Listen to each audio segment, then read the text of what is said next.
지금은 새벽 기도의 시간입니다. 온라인으로 드려지는 새벽 기도회에 경건한 마음으로 주님께 나아갑니다. 5월 21일 말씀 창세기 45장 1절에서 15절입니다.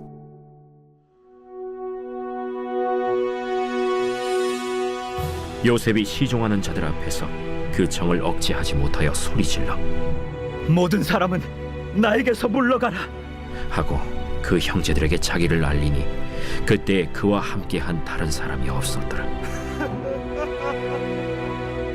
요셉이 큰 소리로 우니 애굽 사람에게 들리며 바로의 궁중에 들리더라. 요셉이 그 형들에게 이르되 나는 요셉이라 내 아버지께서 아직 살아계시니이까? 형들이 그 앞에서 놀라서 대답하지 못하더라. 요셉이 형들에게 이르되 내게로 가까이 오소서. 그들이 가까이 가니 나는 당신들의 아우 요셉이니 당신들이 애굽의 판자라. 당신들이 나를 이곳에 팔았다고 해서 근심하지 마소서. 한탄하지 마소서. 하나님이 생명을 구원하시려고 나를 당신들보다 먼저 보내셨나이다. 이 땅에 2년 동안 흉년이 들었으나 아직 5년은 밭갈이도 못하고 추수도 못할지라. 하나님이 큰 구원으로 당신들의 생명을 보존하고 당신들의 후손을 세상에 두시려고 나를 당신들보다 먼저 보내셨느니, 그런즉 나를 이리로 보낸 이는 당신들이 아니요 하나님이시라. 하나님이 나를 바로에게 아버지로 삼으시고 그 온 집의 주로 삼으시며 애굽 온 땅의 통치자로 삼으셨나이다. 당신들은 속히 아버지께로 올라가서 아뢰기를, 아버지의 아들 요셉의 말에 하나님이 나를 애굽 전국의 주로 세우셨으니 지체 말고 내게로 내려오사 아버지의 아들들과 아버지의 손자들과 아버지의 양과 소와 모든 소유가 고센 땅에 머물며 나와 가깝게 하소서. 흉년이 아직 5해가 있으니 내가 거기서 아버지를 봉양하리이다. 아버지와 아버지의 가족과 아버지께 속한 모든 사람에게 부족함이 없도록 하겠나이다 하더라고 전하소서. 당신들의 눈과 내 아우 베냐민의 눈이 보는 바 당신들에게 이 말을 하는 것은 내 입이라. 당신들은 내가 애굽에서 누리는 영화와 당신들이 본 모든 것을 다 내 아버지께 아뢰고 속히 모시고 내려오소서 하며 자기 아우 베냐민의 목을 안고 우니 베냐민도 요셉의 목을 안고 우니라. 요셉이 또 형들과 입맞추며 안고 우니 형들이 그제서야 요셉과 말하니라. 오늘 하나님의 말씀으로 하루를 시작하시는 커맨시 교회 모든 성도님들을 축복합니다. 사랑하는 성도 여러분, 오늘 우리가 함께 읽은 창세기 45장은 성경 전체를 통틀어 가장 감동적이고 극적인 장면 중 하나입니다. 22년이라는 긴 세월 동안 가슴에 맺혔던 응어리가 풀리는 순간입니다. 애굽의 총리가 된 요셉은 그동안 형들을 시험하며 자신의 정체를 숨겨왔습니다. 그러나 44장의 유다의 진심 어린 희생과 간청을 들은 요셉은 더 이상 터져나오는 감정을 억제할 수 없었습니다. 오늘 본문 1절은 그가 방성대곡하며 울었다고 기록합니다. 그 소리가 얼마나 컸던지 바로의 궁중에까지 들릴 정도였습니다. 오늘 이 새벽 요셉의 눈물 속에 담긴 의미와 그가 고백한 신앙의 핵심을 살펴보며 우리가 붙들어야 할 은혜를 나누고자 합니다.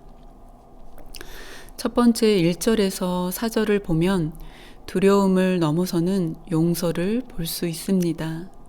요셉이 내가 요셉입니다라고 정체를 밝혔을 때 형들의 반응은 어떠했습니까? 3절을 보면 형들이 그 앞에서 놀라서 대답하지 못하더라고 기록합니다. 여기서 놀라다라는 단어는 단순히 신기해하는 것이 아니라 공포에 질려 사시나무 떨들 떨다라는 의미를 담고 있습니다. 형들의 입장에서는 마른 하늘의 날벼락 같은 일입니다. 자신들이 구덩이에 던지고 노예로 팔아넘겼던 동생이 이제 자신들의 생사 여탈권을 쥐고 있는 대제국의 총리가 되어 눈앞에 서 있기 때문입니다. 이제 죽었구나 싶은 절망이 그들을 덮쳤을 것입니다. 그러나 요셉은 떨고 있는 형들에게 다정하게 말합니다. 내게로 가까이 오소서. 복수는 멀리서도 할 수 있지만 용서는 가까이 가야만 할 수 있습니다. 요셉은 형들을 처벌의 대상이 아니라 다시 품어야 할 가족으로 받아들였습니다. 혹시 여러분의 마음속에 가까이 하고 싶지 않은 사람이 있습니까? 진정한 용서는 거리를 좁히는 것입니다. 요셉이 먼저 손을 내밀었듯 주님의 사랑으로 먼저 다가가는 용기가 우리에게 있기를 소망합니다. 두 번째 5절에서 8절을 보면 관점의 변화가 일어나는데요. 그것은 요셉이 아니라 하나님이 하신 것을 말하고 있습니다. 본문의 핵심은 5절에서부터 8절까지 반복되는 요셉의 놀라운 고백에 있습니다.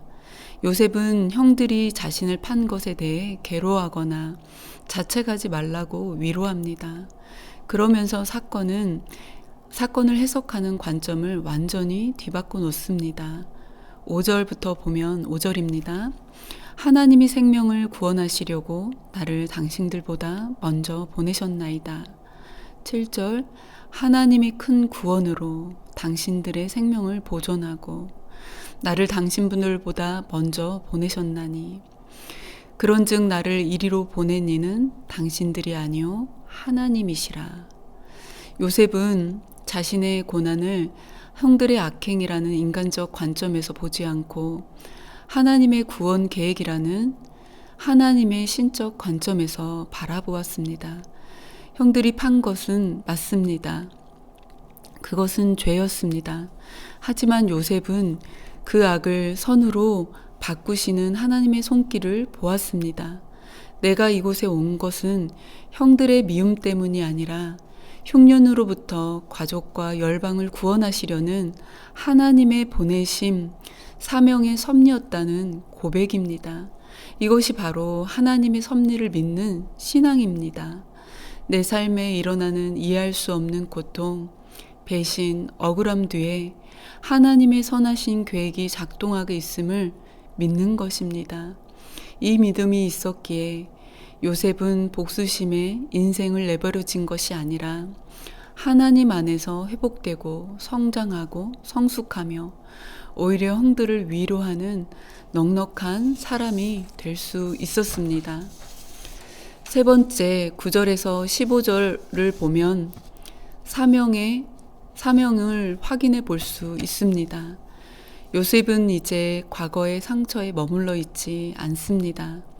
그는 즉시 미래를 향한 사명을 제시합니다. 아버지 야곱을 모셔오라는 것이었습니다. 10절과 11절을 보면 요셉은 고센 땅을 예비해 두었습니다. 앞으로 남은 5년의 흉년을 견딜 수 있도록 가족들을 보호하겠다는 구체적인 계획이었습니다. 요셉에게 총리라는 직분은 단순히 성공의 자리가 아니라 가족과 민족을 살리는 사명의 자리였습니다. 본문의 마지막 장면인 14절과 15절은 참으로 아름답습니다. 요셉이 동생 베냐민을 안고 울고 형들과 입을 맞추며 안고 웁니다. 그제서야 비로소 형들이 요셉과 말을 하기 시작하는데요. 22년 동안 막혀있던 소통의 담이 무너지고 진정한 화해가 이루어진 것입니다. 오늘 말씀을 정리하겠습니다. 요셉의 이 아름다운 화해는 장차 오실 예수 그리스도의 그림자입니다. 우리는 죄로 인해 하나님을 배반했고 예수님을 십자가에 못 박은 자들과 같습니다. 그러나 부활하신 주님은 우리에게 복수하러 오시지 않았습니다. 오히려 내게로 가까이 오라 말씀하시며 우리의 죄를 하나님의 구원 사역으로 바꾸시고 우리를 하늘 가족으로 영접해 주셨습니다. 사랑하는 성도 여러분, 오늘 하루를 살아가실 때 내 삶의 주어는 하나님이십니다. 나를 힘들게 하는 그 사람, 그 환경이 나를 이끄는 것이 아니라 하나님이 나를 선한 곳으로 인도하고 계심을 믿고 고백할 수 있기를 바랍니다. 그리고 용서는 사명으로 나아가는 문임을 기억할 수 있기를 바랍니다. 상처에 매여 있으면 미래를 준비할 수 없는데 나를 힘들게 했던 이들을 향한 미움을 하나님 앞에 내려놓을 때 비로소 내 주변 사람들을 살리는 사명을 감당할 수 있습니다. 요셉이 누렸던 그 깊은 평안과 화해의 기쁨을 오늘 이 새벽 기도하는 사랑하는 모든 성도님들의 심령 위에 가득하시기를 주님의 이름으로 소망합니다. 기도하겠습니다. 사랑의 주님, 참 감사합니다. 오늘 요셉의 고통을 통해, 고백을 통해 고난 뒤에 숨겨진 하나님의 큰 손길을 깨닫습니다. 우리 삶에 닥친 이해할 수 없는 아픔들 속에서도 하나님이 하셨습니다라고 고백할 수 있는 믿음을 허락하여 주옵소서. 누군가를 원망하기보다 나를 통해 이루실 구원의 사명을 보게 하시고 오늘 만나는 사람들에게 요셉과 같은 넉넉한 사랑과 용서를 흘려보내는 하루 되게 하여 주옵소서. 우리를 먼저 찾아와 안아주신 예수 그리스도 이름으로 기도드립니다. 아멘. 오늘도 주신 말씀 붙잡고 기도하며 나아가겠습니다.